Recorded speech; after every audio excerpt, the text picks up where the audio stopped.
Since assuming office, the APC-led administration under President Tinubu has rolled out sweeping reforms across multiple sectors, with the bulk of these efforts focused on the economy.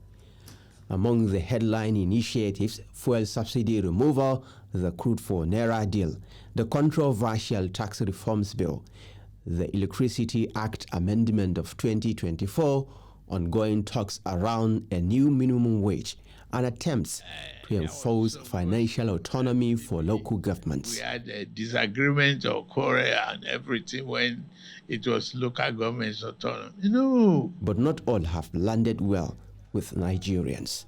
The removal of fuel subsidy and the electricity tariff hike, though held by the government as necessary for economic recovery, have triggered widespread hardship, prompting public pushback and renewed calls for policy review. So it has been counterproductive. It is hurting the economy. And as a leader, when the policy you are implementing, when it's hurting your people and your nation and your administration, you reverse them. But I think effort should have been made to first galvanize the refineries, make them to work, and of course also allow Dangote to come on stream. In 2024, the presidency announced that savings from the fuel subsidy removal reached $7.5 billion, translating to over 11 trillion naira annually. But critics continue to ask, where is the money and how is it being spent? The savings from the fuel subsidy goes to federation account. It means that since June 2023, the money that goes to federation account has increased. So what that means is federal government, state government, and local government, they now have more resources. Now, state government, before now, most of them were owing salaries of their workers and pensioners. Beyond subsidy, the Tinubu administration also championed financial reforms aimed at strengthening local governance, notably the enforcement of local government financial autonomy. The Supreme Court's landmark ruling in July 2024 affirmed the autonomy of LGs, but many states have yet to comply, choking the functionality of grassroots institutions. They've actually consider local government allocations as their own.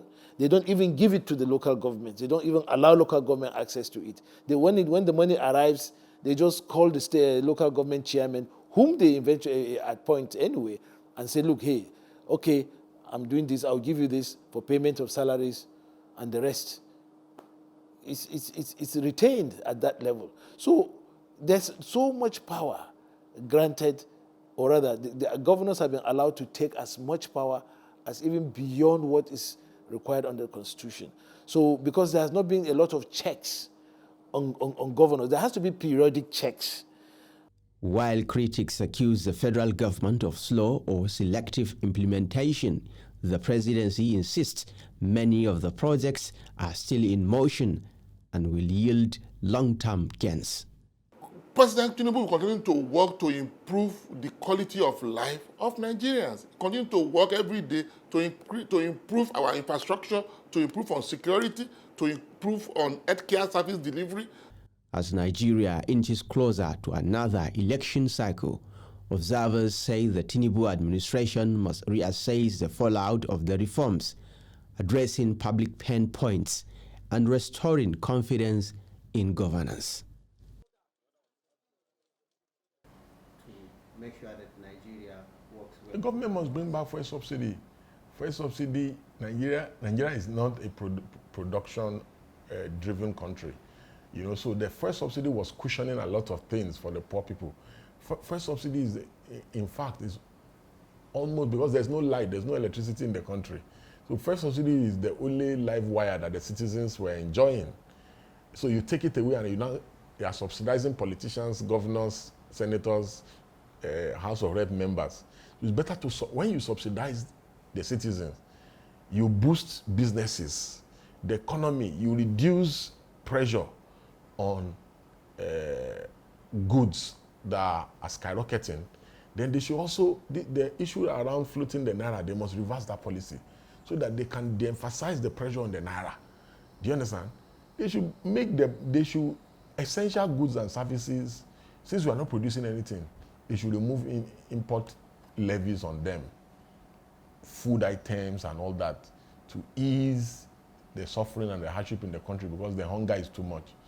For me, those are my key advice to the government. If it is fully automated.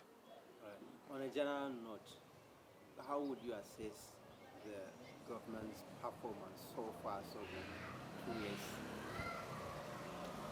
I've summarized that on a general note, Nigerians have never had it so bad in terms of cost of living crisis.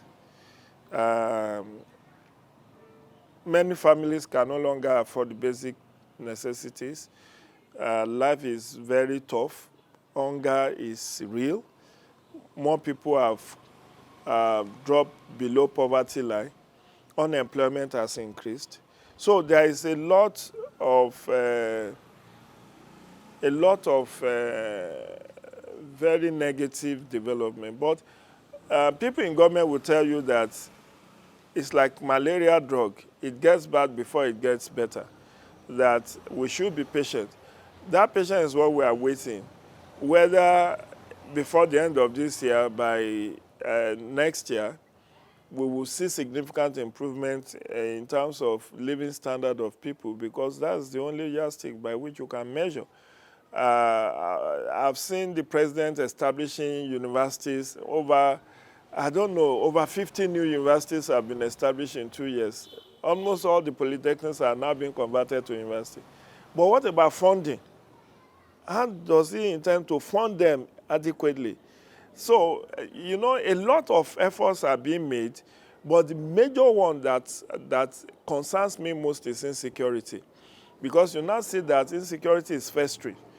You see the northeast, northwest, north central, and even the southern part of Nigeria is not immune. So it needs to double down on issues around insecurity, economic development, particularly, ensuring that there is more job opportunities and more people are lifted out of poverty.